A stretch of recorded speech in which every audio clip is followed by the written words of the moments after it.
మా మమ్మీ డాడీకి ఓన్లీ ఒకటే తెలుసు, ఫోన్లో మాట్లాడుతుంది, ఓకే తిన్నావా, ఏం చేస్తున్నా, ఎక్కువ బయటికి వెళ్ళకు, ఎక్కువ ఫ్రెండ్స్తో బయటికి వెళ్ళకు. బికాస్ ఎస్, వాళ్ళ సైడ్ నుంచి వాళ్ళు కూడా కరెక్టే. ఇప్పుడున్న జనరేషన్లో అమ్మాయిలకి సేఫ్ లేదని అంటున్నారు, బట్ నాలాంటి దానికి నేను ఎంతవరకు ఫైట్ చేయగలను అంతవరకు ఫైట్ చేయగలను. ఇంతే కనిపిస్తాను, అందరూ అంటాను ఇంతే కనిపిస్తావు కానీ నువ్వు ఫైట్ మాత్రం గట్టిగా చేస్తావని. ఎస్,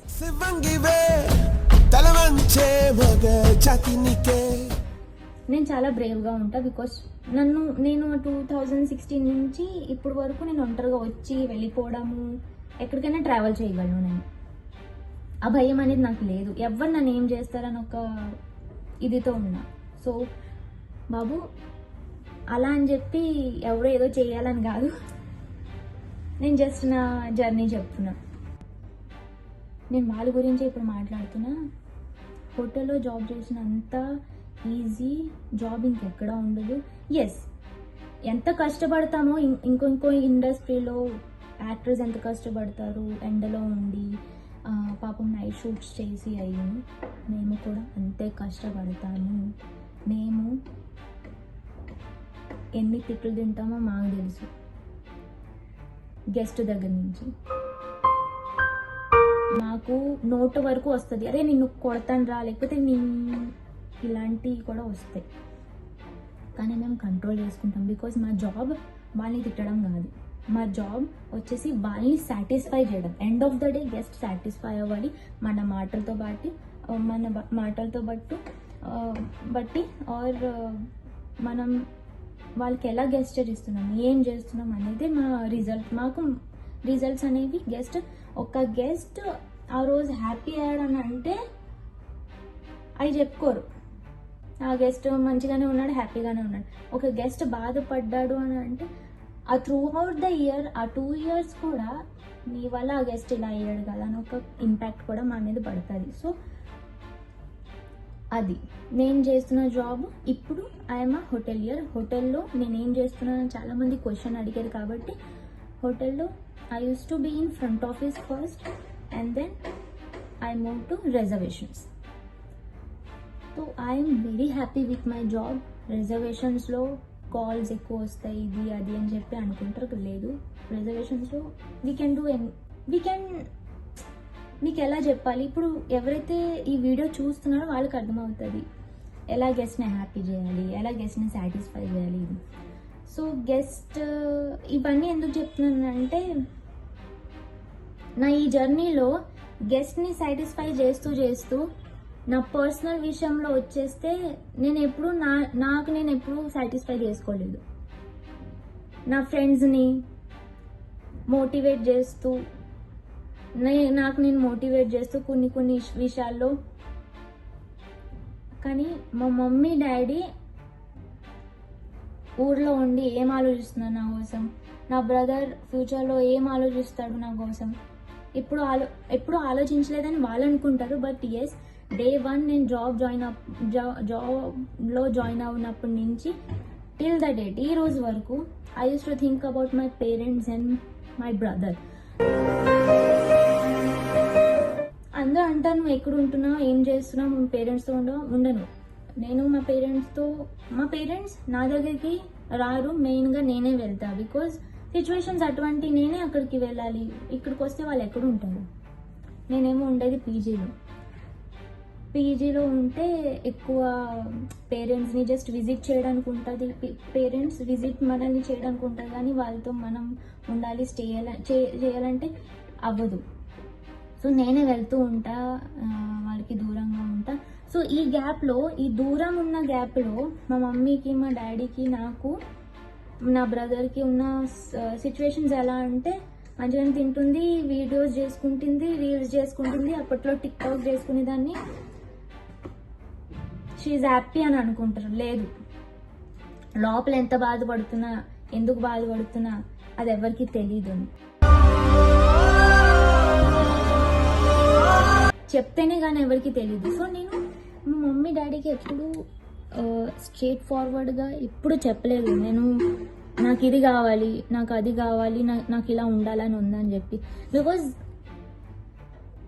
నేను వాళ్ళ దగ్గర ఎప్పుడు ఓపెన్గా అవ్వలేదబ్బా. ఈ వీడియో ద్వారా అయినా వాళ్ళు తెలుసుకుంటారేమో అనే నేను ఈ వీడియో చేస్తున్నా ఈరోజు. అండ్ ఎస్, మీ అందరి కోసం కూడా చేస్తున్నా, నా జర్నీ ఎక్కడ స్టార్ట్ అయింది, ఎలా ఉండే దాన్ని అని చెప్పి. So coming to my family అంటే, మా డాడీ నన్ను చాలా బంగారం లాగా, చాలా గారంగా పెంచారు. ఎంత గారంగా పెంచారంటే, ఇండిపెండెంట్గా నన్ను వాళ్ళు వదలలేదు. వాళ్ళని అర్థం చేసుకున్నారు. అమ్మాయి అనగానే పెళ్లి చేసుకోవాలని లేదు.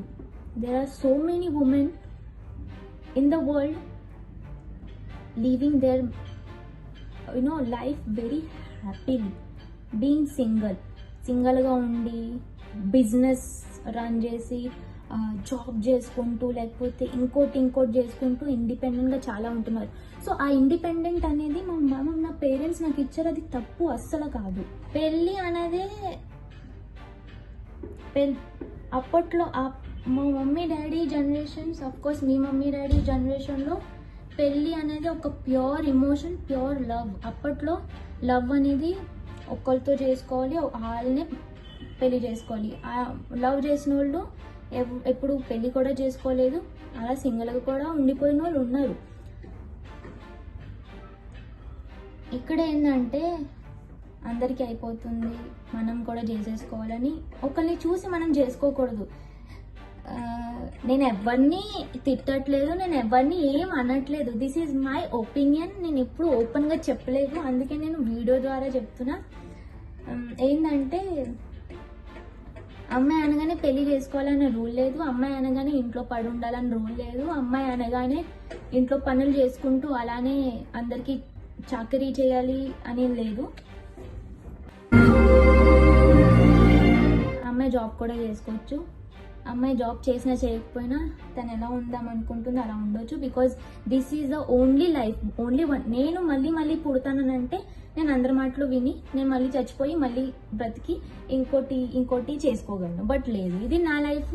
అండ్ ఇప్పుడున్న జనరేషన్లో ఆ లవ్ అండ్ ఎమోషన్ని నమ్మాలంటే చాలా ఆలోచిస్తారు.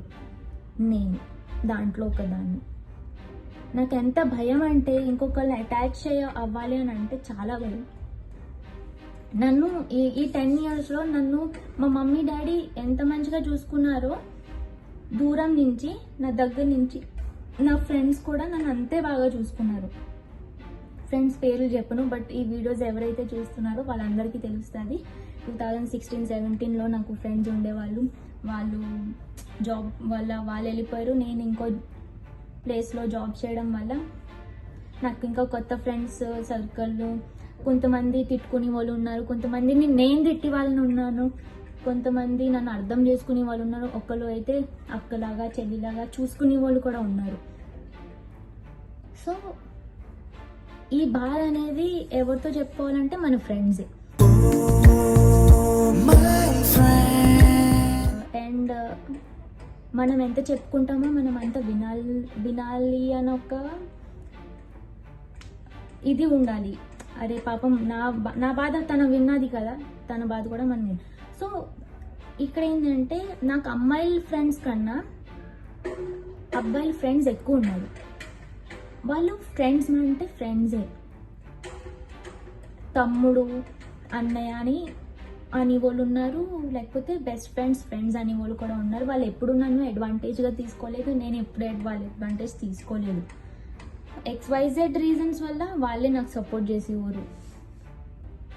ప్రతి ఒక్క లైఫ్లో స్పెషల్ మూమెంట్ అనేవి ఉంటుంది. నా లైఫ్లో కూడా ఒక స్పెషల్ మూమెంట్ జరిగి అలా వచ్చి అలా వెళ్ళిపోయింది. దాని గురించి నేను బికాజ్ నేను మర్చిపోయా. సో అందరూ మర్చిపోతే బెస్ట్. సో అదండి. నేను మా డాడీ ఎప్పుడు అంటారు, ఇంటికి వెళ్ళినా, మొన్న కూడా అన్నారు, మా చెల్లి పెళ్ళయింది, అప్పుడు అన్నారు, ఇంకొకరు ఉంటారు, కూతురు కొడుకు అనగానే ఇలా హగ్ చేసుకుని బాయ్ చెప్తారు, ఇలా ముద్దు పెట్టి బాయ్ చెప్తారని చెప్పి నేను ఎప్పుడు అలాగా చేసుకోలేదు మా మమ్మీ డాడీని, బికాజ్ నాకు చేయాలనిపిస్తుంది, కానీ నాకు ఆటల పాటల నవ్వుల పుత్తడి బొమ్మ అదేదో ఫీలింగ్ అబ్బా, వాళ్ళ దగ్గర ఏమైనా చెప్తే వాళ్ళు ఏమనుకుంటారని. కోర్స్ వాళ్ళు మా పేరెంట్స్, వాళ్ళు ఎండ్ ఆఫ్ ద డే ఎంత మంచి ఫ్రెండ్స్ ఉన్నా ఏమున్నా మనకి సపోర్ట్ చేసిన వాళ్ళు మన ఫ్యామిలీనే, మా మమ్మీ డాడీనే. ఇంకోటి ఏంటంటే, కన్నా పేరెంట్స్ని బాధ పెడితే ఏ అమ్మాయి అబ్బాయి సుఖంగా ఉండదు, హ్యాపీగా ఉండదు. ఆ విషయం నాకు తెలుసు. మేబీ నేను అందుకేనేమో నన్ను ఎంతమంది జనాలు తిట్టుకున్నారో తెలియదు, కానీ నేనైతే ప్రస్తుతానికి ఉన్నా అంటే ఏదో ఉన్నా. సొసైటీ వల్ల ఒకళ్ళ మైండ్ సెట్ అనేది మారిపోద్ది. ఇప్పుడు నేను ఇంత మంచిగా ఉన్నానా, నాకు ఇంకొకరు వచ్చి అదే మాట చెప్తే నేను దాని గురించి ఆలోచిస్తాను. సో ఆ మైండ్ సెట్ చేంజ్ చేసుకుంటే బాగుంటుందని అనుకుంటా జనాల్ని. ఈ వీడియో కూడా నేను ఎందుకు చేశానంటే, మోస్ట్ వాల్యుయబుల్ పర్సన్ మన లైఫ్లో ఎవరైనా ఉన్నారంటే మా మమ్మీ డాడీనే. సో వాళ్ళతో నేను ఎప్పుడు ఉంటా, వాళ్ళని ఎప్పుడైనా నేను ఎన్నో బాధలు పెట్టాను. అవి కానీ నన్ను కూడా అర్థం చేసుకుంటారని నేను అనుకుంటున్నాను ఈ వీడియో చూసిన తర్వాత.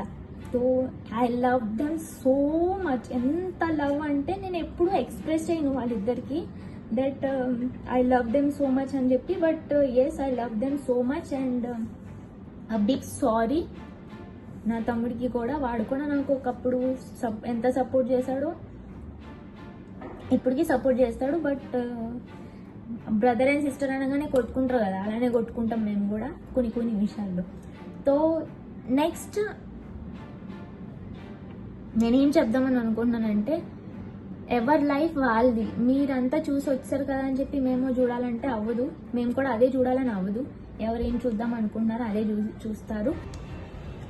సో చూసారు కదా నా లైఫ్ జర్నీ పార్ట్ 1 and 2. మీకు ఈ వీడియో నచ్చితే please like, share and subscribe. And ఇంకా మంచి వీడియోస్ కంటెంట్ ఇవ్వాలంటే ప్లీజ్ మెన్షన్ చేయండి కమెంట్లో, so that I try my level best.